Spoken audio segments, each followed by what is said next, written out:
Alors cette vidéo, comme les prochaines, s'adresse à toutes les personnes qui n'aiment pas les maths et bien sûr une grosse partie de mes élèves. Bon, alors vous vous êtes tous posé cette question, à quoi ça sert les maths? Qu'est-ce qu'elles nous racontent? Pourquoi elles nous racontent tout ça?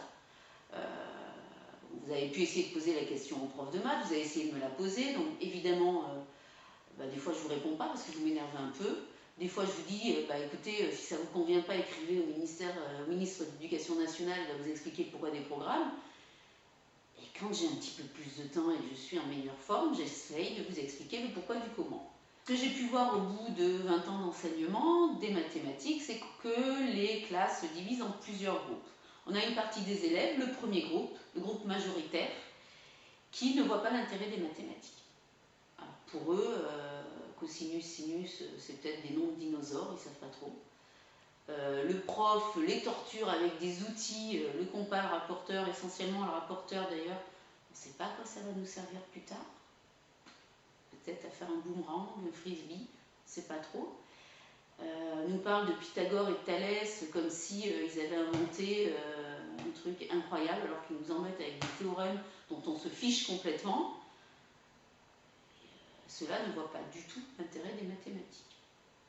Le deuxième groupe, un groupe un peu plus petit qui, eux, se disent, si, les maths ça sert, moi j'ai besoin d'argent, l'argent c'est les maths, quand je paye, je veux savoir combien je donne, et quand on me rend la monnaie, je veux savoir si on ne vole pas.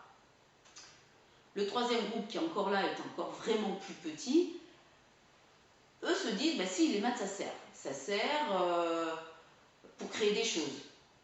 Créer des voitures, créer des avions, créer des centrales nucléaires. Oui, bon, alors là, le premier et le deuxième groupe vont leur dire, oui, effectivement, ça sert, mais nous, on s'en fiche, parce que c'est pas nous qui allons les créer. Alors pourquoi est-ce que moi, on me fait faire des maths?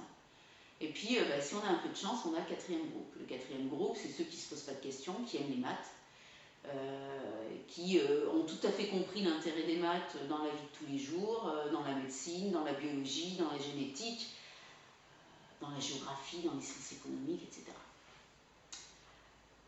Alors vous allez me dire, pourquoi on continue à infliger l'apprentissage des maths à tout le monde, alors qu'on ne va pas apprendre à tous les collégiens à faire du pain, parce qu'on sait très bien qu'ils ne vont pas tous être boulangers, on n'apprend pas à tous les collégiens à faire des maisons, parce qu'on sait très bien qu'ils ne vont pas tous être maçons. Par contre, on apprend à tous les collégiens à faire des mathématiques. Alors à quoi ça sert les maths? Les maths, ça sert à tout. S'il n'y a pas de maths, il n'y a pas d'entreprise.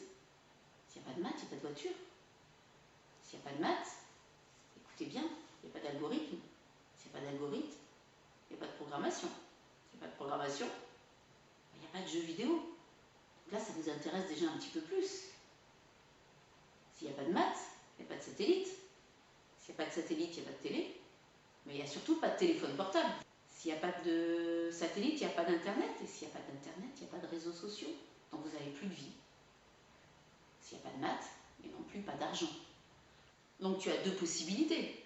Ou tu ne fais pas des maths et tu retournes vivre dans une grotte, ou tu fais des maths et tu fais partie de notre monde, dans lequel il y a des banques, des entreprises, de la technologie, ton futur quoi. Si tu maîtrises les maths, tu entres dans l'ère du numérique, tu comprends ton environnement, tu te poses des questions, tu trouves des solutions, des réponses. Si tu participes en cours, tu deviens meilleur, plus rapide, tu muscles ton cerveau, tu développes ta rigueur, ta créativité. Alors essaye, n'aie pas peur. N'aie pas peur de te tromper, n'aie pas peur des maths. Alors si tu te poses encore la question, à quoi ça sert les maths? Et si tu continues à répondre à rien, c'est que tu n'as pas encore compris tout ce que je t'ai dit. Mais est-ce que tu en es aussi sûr aujourd'hui?